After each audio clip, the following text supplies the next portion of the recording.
बोल कार्तिक महात्म की जय, शालिग्राम महाराज की जय। सूत जी बोलते हैं कि भगीरथ के वंश में सुदामा नाम बलवान राजा था। उसका मित्र सह नामक पुत्र था।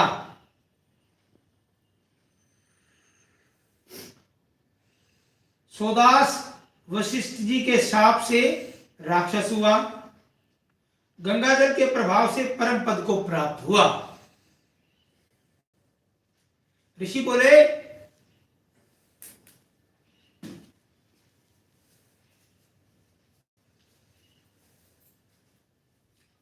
सोदास राजा वशिष्ठ द्वारा क्यों शापित हुआ?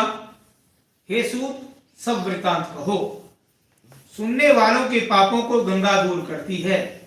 सूत जी बोले, धर्मज्ञ सर्वज्ञ सोदास नाम राजा पृथ्वी का भोग करता था। जैसे सगर जी ने 7 समुद्र युक्त पृथ्वी का संरक्षण किया, उसी प्रकार धर्म से रक्षण किया। पूर्व ही पुत्र पौत्र युक्त सब ऐश्वर्य युक्त 30,000 वर्ष पृथ्वी का भोग करता रहा। एक दिन मृगों का शिकार खेलने के वास्ते फौज समेत मंत्रियों से युक्त वन में गया। राजा वन में घूमता अनेक मृगों को मारता, धूप से पीड़ित पिपासित रेवा नामक नदी के तट पर गया। सुदास का लड़का मित्र से नाम जिस स्थान नित्य क्रिया करता था, मंत्रियों के साथ भोजन करता था, वहां उसने रात्रि बिताई। प्रातःकाल उठकर नित्य क्रिया समाप्त करके मंत्रियों सहित शिकार के वास्ते वन में घूमने गया। एकाकी राजा वन में घूमता कर्ण पर्यंत बाण को खींचे मृग के पीछे गया। एक समय उस राजा ने मृग को ढूंढते हुए एक कंदरा में मैथुन करते 2 व्याघ्रों को देखा। मृग का मार्ग छोड़ व्याघ्रों के सामने गया। बाणों के मंत्र जानने वाला राजा ने व्याघ्री को बाण से मार दिया। व्याघ्री मादा बाघ राक्षसी रूप महाघोर शब्द वाली 30 योजन लंबी पड़ी राक्षसी को गिरता देख वह व्याघ्र इसका बदला लेगा ऐसा बोल अंतर ध्यान हो गया। भाई युक्त राजा भी सब वृतांत मंत्री से कहकर अपनी पुरी को लौटा। संपूर्ण अलंकार युक्त राजा धर्म से युक्त पृथ्वी का रक्षण करने लगा। बहुत दिन बीते, परम आनंदित राजा ने वशिष्ठ आदि मुनियों द्वारा अश्वमेध यज्ञ को प्रारंभ किया। वहां वशिष्ठ जी महाराज ब्रह्मादि देवताओं को यथाविधि हवि देकर यज्ञ समाप्त करके स्नान करने के वास्ते निकले। इतने में राजा से बाधित वह राक्षस क्रुद्ध होकर राजा से बदला लेने के वास्ते आया। मैथुन करते समय स्त्री को मारा। उस दुख से कुपित राक्षस राजा के गुरु वशिष्ठ जी जब स्नान करने के वास्ते गए, तब वशिष्ठ जी का रूप धारण कर राजा से बोला, हमारे भोजन के वास्ते मांस बनवाइए, हम खाएंगे। फिर उसी राक्षस ने रोटी बनाने वाले का रूप धारण करके राजा को मनुष्य का मांस दे दिया। राजा भी पका हुआ मांस सुवर्ण के पात्र में धर करके गुरु की प्रतीक्षा में रहा। सोदास राजा ने नम्रता युक्त सुवर्ण पात्र में स्थित मांस को गए हुए गुरु जी को अर्थ आदर पूर्वक दिया। वशिष्ठ जी मनुष्य का मांस देखकर सोचने लगे, यह क्या है? हैरान होकर समाधि द्वारा मनुष्य मांस जान उन्होंने राजा की दुशीलता जानी कि राजा ने हमको अब हुए दिया है। इस प्रकार वशिष्ठ जी क्रोध युक्त हो गए। हे राजन, हमको तुमने अभक्ष्य दिया, इससे तुमको भी ये मिले। राक्षस लोगों का भोजन हमको दिया, इसी हे राजन तुम राक्षस हो जाओ। वशिष्ठ जी ने उन्हें शाप दे दिया। तब वशिष्ठ जी ने शाप दिया। तब राजा बोला, आपने आज्ञा दी तब हमने दिया, हमको आपने शाप दिया। राजा का वचन सुन वशिष्ठ जी ने फिर ज्ञान नेत्र से राक्षस करके छलित राजा को जाना। राजा भी हाथ में जल लेकर वशिष्ठ जी को शाप देने को तैयार हुआ, तब मदयंती नामक राजा की स्त्री गुरु जी को शाप देने को तैयार क्रोधित राजा को देख करके बोली, आप क्षत्रिय के पुत्र हो, कोप त्याग करो, तुम्हें जो कर्म भोगना है सो प्राप्त हुआ। जो मनुष्य गुरु से हुंकार तुंकार शब्द बोलता है वह मनुष्य जल रहित वन में ब्रह्म राक्षस होता है। इसलिए गुरुजनों का, आचार्य देवों का कभी भी अनादर नहीं करना चाहिए। शास्त्रों में यह निश्चय है, इंद्रिय और क्रोध जीतने वाला, गुरु की सेवा करने वाला ब्रह्म के स्थान को जाता है। स्त्री का वचन सुन मित्रसेन नामक राजा ने कोप को त्याग कर स्त्री को सराहकर अपने मन में विचार किया कि मैं अब ये जल कहाँ छोड़ूं, वह जल जहां पड़ेगा वह भस्म हो जाएगा। ऐसा जान राजा ने अपने पांव पर डाल दिया।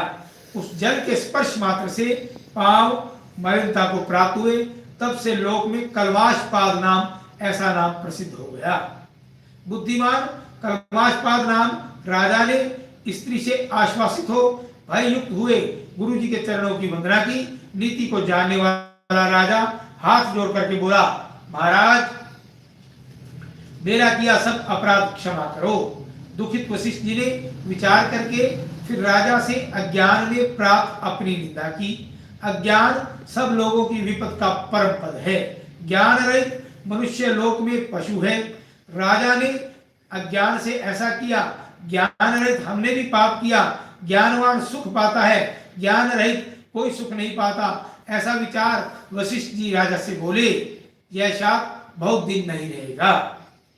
गंगा जल के बूंद के प्रभाव से राक्षसी देह छोड़ करके पूर्व समान देह पाए इस पृथ्वी को तुम भोगोगे। गंगा जल के प्रभाव से प्राप्त ज्ञान से पाप नष्ट होकर विष्णु जी की सेवा में प्राप्त होकर परम शांति को प्राप्त होगे। ऐसा बोल वशिष्ठ जी अपने आश्रम को गए।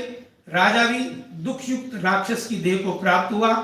भूख प्यास से पीड़ित क्रोध युक्त कृष्ण पक्ष की रात्रि के समान दीप्ति वाला राजा मनुष्य रहित वन में घूमने लगा। सो राजा वन में हिरण, मनुष्य, सर्प, पक्षी, जल के जीव सबको खाता रहा। हाड़, रक्त, मांस, आंते, बाल, इनसे पृथ्वी भयंकर हो गई।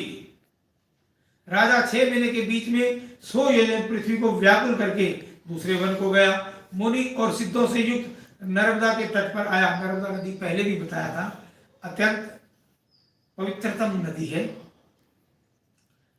मध्य प्रदेश अमरकंटक से इसका उद्गम स्थल है और ओंकारेश्वर ज्योतिर्लिंग पर यह वहां पर बहती है।